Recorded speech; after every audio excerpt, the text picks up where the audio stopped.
What's up, people of YouTube? Just like Romeo and Juliet and Sherlock Gnomes, doing first movie, then sequel for this week. That's right, doing Peter Rabbit 1 and 2. So, what's the first two movies about? It's basically a cartoon, but people decided to cooperate on it and turn it into a live action films, like most films like nowadays, like Tom and Jerry, Scooby-Doo, Flintstones. Do they turn out all right? Some, but the others are best left forgotten.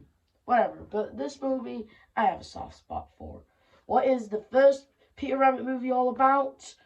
Well, it's apparently about Peter Rabbit and his entire family. His cousin Benjamin, who is sort of like a brother to him, although he is his cousin, but still he should be his cousin. Like, there's an entire thing around the first movie where the narrator and Peter are all like, "You're my cousin," and even though he's practically like his brother. Actually, I mean, they both live in the same roof. They're both related. He may not be his brother, but he can be like his brother. Whatever. Point is, I just kind of hate the joke. Not that too big on it. And his little sisters, Flopsy, Mopsy, and Cottontail. Who names their own kids that? I know they're rabbits, and of course they're going to be picking rabbits' names like they did in Zootopia. But still, it's kind of ridiculous. Anyway, the movie's about, like, Peter trying to get food from the cranky old man, Mr. McGregor. When he loses his jacket, he's saved by this kind woman who looks after the rabbits, Bean, who is an artiste. And she paints pictures that don't always turn out so well, but are still kind of cool. But she does paint pictures of the animals and a constant reminder of what they had to go through. Because apparently, when Peter was little, he had a dad and a mom, and they were a happy little family. But when McGregor came and built his garden, when Peter's dad tried to get food for them, well, let's just say, the second he got through that fence, McGregor killed him and put him into a pie. I never knew you could make rabbit pie, actually. No joke. When I first saw this scene for the first time, I was like, what? You can make rabbits into pie? Jesus Christ. That's dark. That's really dark now. And it was really sad that the only thing that was left was Peter's jacket. Was Peter's dad's jacket, which Peter now wears. It's really, really sad, actually. Anyway, and too bad it's now McGregor's, and he's using it as a thing for a scarecrow. Turns out it was a trap, because the second Peter tries to get it back, McGregor gets him, and according to him, I'm hankering for pie, rabbit pie. But during that time, he has a heart attack and dies. What do you expect? He's an old man, and because of 85 years of bad life choices, says he croaked. But then he gets but news spreads around to his nearest living family member, Thomas McGregor, which honestly is my favorite character in these movies. This guy is funny. I like him. I mean, see, what happens is he gets fired at his toy job. He works at a toy store, but he got fired for having a mental breakdown because he didn't get the promotion he desperately craves. You see, he's sort of a need freak. He focuses to make sure everything's all tip top and shape. Like, whatever he will do, he will make sure it is perfect. Like, he literally tried to make the toilets as clean as a drinking fountain. And he literally tried to drink out of that toilet. He's like, make sure to scrub it in. Our customers should have a toilet that's clean like a drinking fountain. And he tries to drink it. Thank God we don't have to see that, but still. God damn, that's dedicated work, that is. Like, he's making sure everything's all tip top and shape. With pillows, like toss and fluff. Am I doing it right? Whatever. Pointed, but he gets fired because he has a mental breakdown because the owner of the toy shop gives the job to his nephew. And so far, he tries to take up other hobbies, but instead he gets news about his great uncle passing away, and he gets the key to his house, and sweet, free new house, cool. And apparently he thinks that maybe since the property is old and rustic and lives in the country, he'll make it valuable so he can open up his own toy shop and whoop it to the place he used to live at, you know? Anyway, while everyone is celebrating the fact that McGregor's dead, well, that's cold. I know the guy was an asshole who ate rabbits, and put them in pies and stuff, but goddamn, that was kind of gruesome a little. Oh well. Oh, and then they hang a portrait of Peter's parents, and Peter tells them he's gone, you know. But McGregor moves in, and well, let's just say there's a new McGregor in town. Anyway, while the rabbits are trying to like look at this guy and realize who is he? Why is there a new McGregor? Their neighbor Bean comes along and she actually welcomes the new guy. She gives him a pair of binoculars for like bird watching and stuff, and they kind of hit it on these two are nice, you know. Ooh, but when he sees the rabbits crawling in, and he blocks up every exit that they can to get into his garden, and you know, and then when Peter and Benjamin try to break in, he tries to hunt them down. Dude, seriously, I get it. He doesn't want animals going in his farm. He wants the wildlife stay out there where they belong, while he can make this place tip-top shape. But still, dude, murdering the animals won't do it. I mean, personally, if I was any of the McGregors, I would have done to prevent the rabbits getting into my gardens. Have you ever tried negotiating with these rabbits? I know it sounds stupid, but still, negotiation wouldn't hurt a little. Like, I mean, these animals are sentient. I mean, not to us, we don't think they are, but still, here's what I would have done. I would have I would have tried to negotiate with these guys. Like, I would have given them enough food for the day, as so long as they stayed out of my garden. If they stayed out of my garden, I'd give them all the food that they would want, as long as they stayed out of my garden, which would be reasonable. Like, every day if they try to come by, I give them the food for the day. Hey, they piss off, you know. Oh, and you know that's how it would go. Oh, but no, try and capture them, put them in a sack, and tries to put them over the river. Holy crap, he tries to do that? Like, I know he has second thoughts. Like, am I really gonna drop a rabbit in the river where he could die? I mean, thankfully, thanks to Peter, they replaced it with his binoculars. So and they managed to get Benjamin back. But still, it's pretty crazy that McGregor was this close to resort to murder. And then he goes to the place that his great uncle goes to get equipment to get rid of the rabbits. And he come across Bean, and they start hanging out. There's an entire montage of them going on little dates and, you know, being together. Then when Peter confronts McGregor in Bean's own house, they have like a little fight. And then when Bean enters the room, they look like they're getting along. And there's this part in the movie I really don't like, and, you know, I kind of skip it every time it comes up. There's a part where McGregor kind of frames Peter for ruining one of Bean's pictures, and then, you know, she kind of gets angry at Peter and calls him a naughty rabbit and gets him out of the house, which gets Peter angry at McGregor for setting him up. It was kind of hard to see, you know.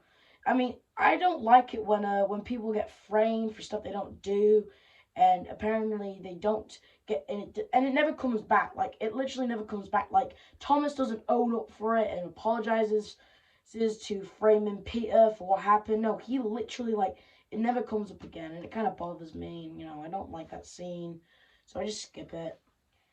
Anyway, we go through a montage of Peter and the gang trying to figure out how they can get rid of McGregor, and then then McGregor gets like an electric fence, and Peter figures out how to turn the electricity around by basically Home Alone in his entire house, like putting bear traps in it, wheelbarrow.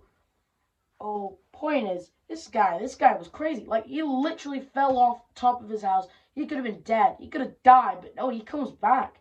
God damn. Then he puts explosives in the rabbit's hole. I hope that didn't come out wrong. Like, he literally puts dynamite where they live. And then they go to a massive war. And at the end of the thing, they shoot blackberries at him. And a lot of people don't like this scene particularly, because many people do call it allergy bullying. And I'm not going to lie, it did seem very kind of cruel how they used the thing that he's allergic to, blackberries, to weaken him down. Like, that was kind of going too far. Anyway, and then he starts digging up the explosives and start throwing them at them while Bean's listening to her music while painting. And then when she starts getting suspicious, McGregor has Peter down and tries to tell him he's not a bad guy. Which, to be fair, man, you're not really, but still, murdering the rabbits was a little too far.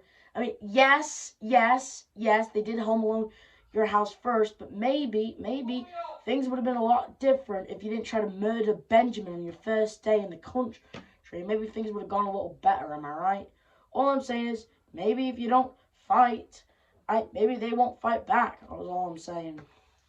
Anyway, he drops the remote to the detonation, and why does he do that again? Like, his plan is for Peter to press the button, which Peter does, but seriously, what was the plan? It basically exposes the whole, he was using explosives to the woman he's been dating, who loves these rabbits, you know? So why did he do that again?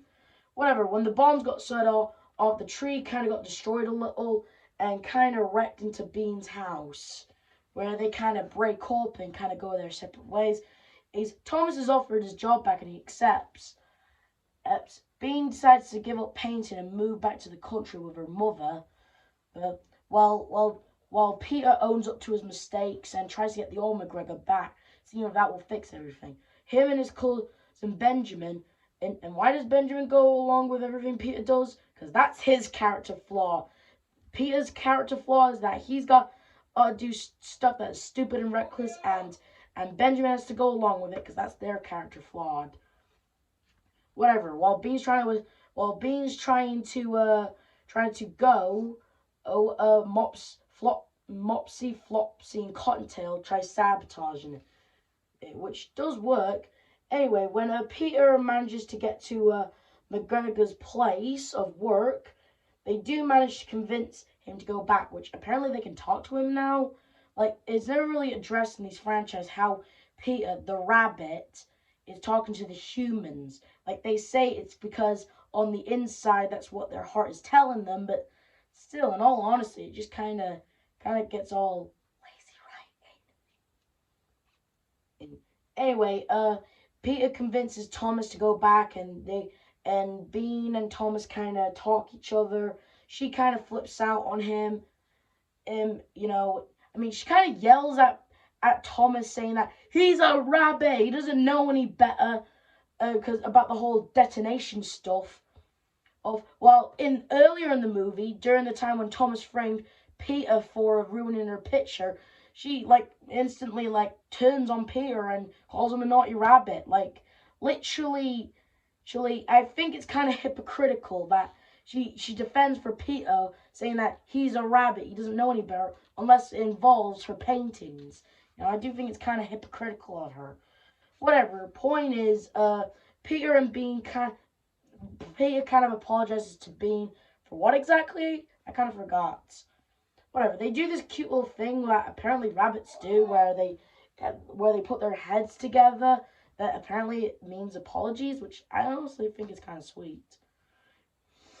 Anyway, this rude couple moves in. She's going to take the house that McGregor was offering to sell, but they Home Alone it. So the sale turns off, and Peter and Bean become a couple again, and Peter and Bean and the rabbits become sort of family, There's an entire credits montage of them rebuilding the tree, rebuilding the house, yada, yada, yada. Peter and McGregor sort of still being not exactly enemies, more like frenemies, Anyway, and that's the end of Peter Rabbit 1. Is it simple? It's got some problems. It's got some algae bullying, lazy writing, and a bit of hypocriticalness when it comes to he's just a rabbit or some crap like that. But it's a decent movie, especially when you want to show it to your kids and stuff. I give it a 7 out of 10. It's an alright movie. Peter Rabbit 2, it's sort of crazy on this one. A lot of people, the directors for these movies knew that people were pissed off at the first one, saying how the original author who wrote Peter Rabbit, tried to, and basically this movie is basically a giant FU to all the people who kind of didn't like the first movie, because it was nothing like the original stuff that the writer for Peter Rabbit put it on. You know what I mean? And so this movie's more what's the word? I don't know. Whatever. Point is, this movie was supposed to come out in 2020, but due to the pandemic, it didn't. So it got moved to a year later. That sucks. Anyway, Peter and the gang become like a big fancy family. It starts off with Bean and McGregor's wedding, and Peter has a fantasy where he kills McGregor, and then he gives him the ring and stuff, and they kind of just become married. That basically makes Bean's last name McGregor. I give this marriage 6 months. Fresh gains weight. And because of the book that Bean wrote, Peter Rabbit, but basically at the end of Peter Rabbit 1, at the credits, they were like they show that they sort of open their own store where they sell toys and books that Bean wrote about Peter and the gang. And then when a little boy calls Peter naughty because he doesn't have a dad, yada yada yada, Peter kind of gets angry, thinking he's not naughty. I mean, I'll admit in the first movie he was a little mischievous, but I wouldn't say he was naughty. I mean, technically, yes, the land that McGregor owned did also belong to the rabbits, so technically they were there first. Whatever. Point is, an author approaches Bean saying that he can make Bean's book a phenomenal entertainment. What he wants Bean to do, however, he wants her to expand the world, make the rabbits do what they would never do, like wear jeans, go to the beach, go to outer space, And Bean, she sort of doesn't want it, but she kind of wants her books to be there. So she kind of sort of goes along with it while Thomas tries to show her what her original books were about. Anyway, during the time, Peter kind of goes through a sort of an identity crisis. Because you see, they gave him 2 labels: Mischief Maker or the Bad Seed.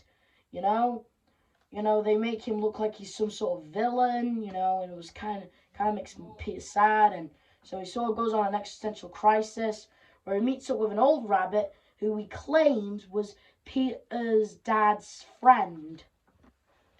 Anyway, they get captured by some animal control and adopted, and then they go on a snack and run, and where Peter meets his crew, eats his crew. What was the rabbit's name again? Bombamus. I can't say it right. Why can't I say it? Correct me in the comments. And so he meets his crew, and you see, they're sort of like snatch and takes. They take fruits, they get adopted, they take the food from the parents, yada yada yada. Like, for example, the family that they were adopted at, the mother was kind of a B word.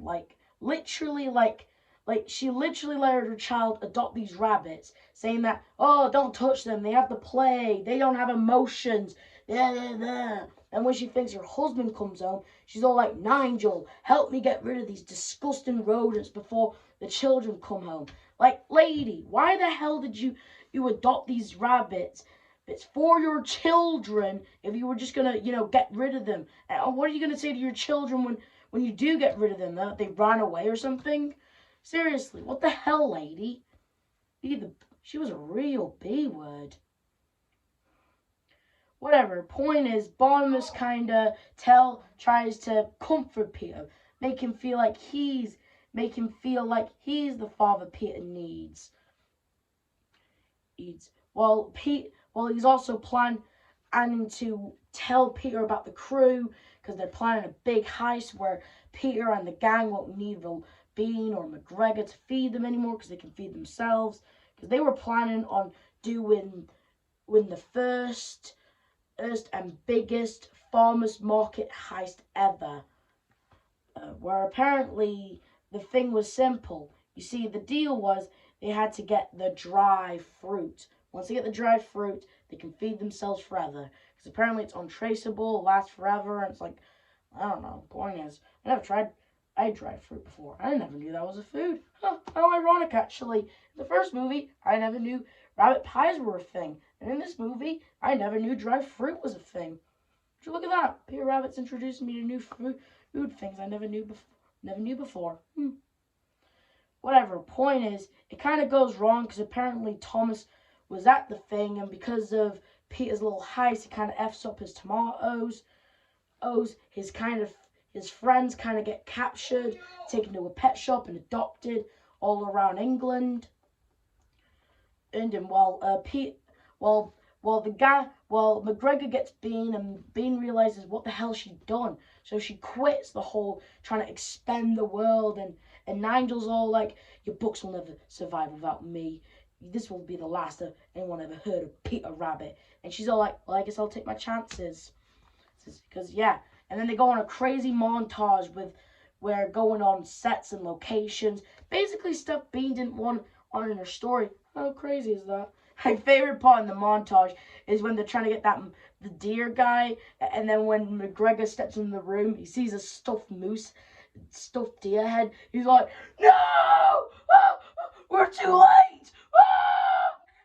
Honestly, this guy, honestly, he is more funny than he was in the first one. Like, when he tries to frolic, like, he ends up, like, cartwheeling. I tell you, if he ever does have kids, which he does at the end of the movie, he will be very easy to entertain the kids. Because I tell you, this guy's a hoot. I think he's more as funny as he was in the first one. Anyway, and get this, actually. The guy says, "Where were we on Winnie the Pooh?" So wait, these are the same assholes who's going to produce this movie? Or are these the same assholes who produced this movie, which wasn't that bad? Oh wait, this movie came out the same year the first one did. So these assholes are creating this one. Whatever. Point is they managed to get the whole gang back, and the last thing was to get the dried fruit back to its original location. And apparently, Barnabas, I think I got his name right, gets trapped because of a little thing he taught Peter. Rabbit comes out of the hole, through the loop, and down the hole again or something. I don't know. Basically, how you tie your shoelaces. And he gets sent to animal and at a pet shop. And at the end of the movie, it's revealed that Bean and McGregor had a kid, a little girl. Oh, that's sweet. Anyway, and there's a little joke at the end where Peter's all like, "I didn't think we would make it this far. Will there be more? I don't know." I mean, clearly it's basically a fourth wall joke saying, will there be more Peter Rabbit movies? We don't know. Anyway, I give this movie a solid 8 out of 10. It was pretty good. I mean, Peter and McGregor kind of have like a heart-to-heart feeling where they're like father and son, you know, because since they're no longer enemies, I guess he might as well be like a dad for him, you know?